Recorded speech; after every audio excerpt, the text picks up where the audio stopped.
Selman, and we're here doing one of the topics from the One Sherpa tour.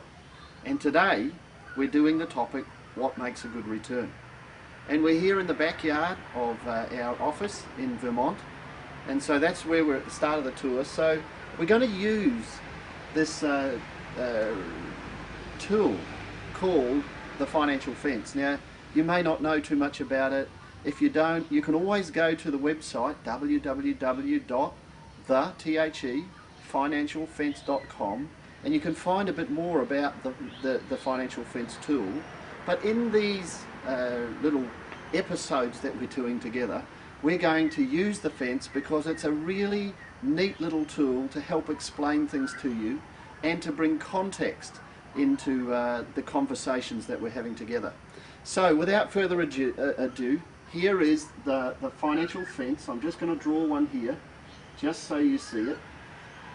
Right, it's a very simple concept, and like all fences, it has two posts, and for the financial fence it has two rails.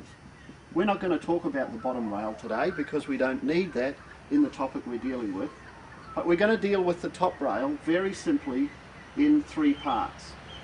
So the top is sales, first box, next box, expenses, and the final box, profit.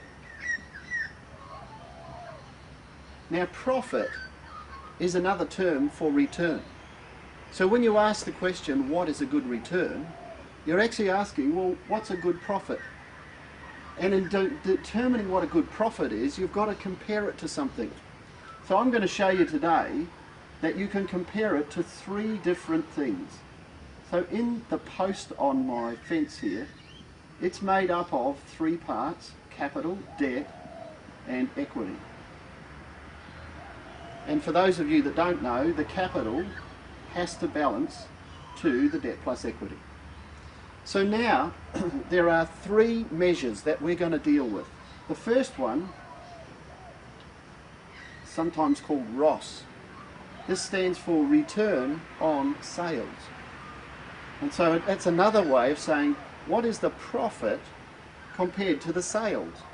So in our example, we would be dealing with what is the profit compared to the sales. And you might find that that equals, let's say, 10%. You might go, that's a great number, I think I'm getting a good return. Until, of course, you might measure it on a different basis. And that might be, well, I want to measure my return or my profit compared to my capital. And now we're comparing against this figure. And that might be, say, 30%.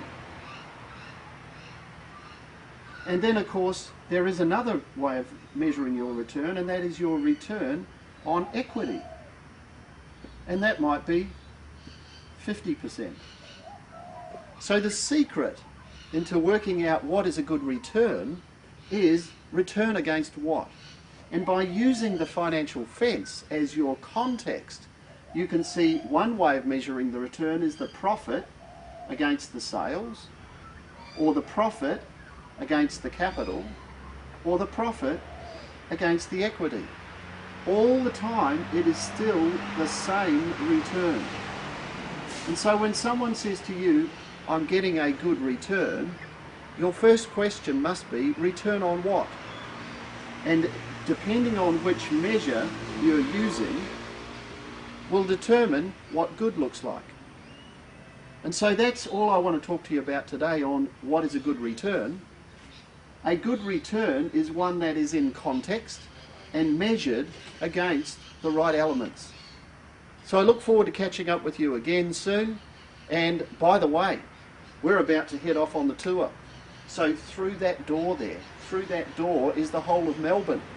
And we're going to go through that door and meet you on the other side, and I'll see you all over Melbourne, and we can do some more information, some more learning together, all around the fence and all around how to be a better business owner. Thanks, and I'll see you soon.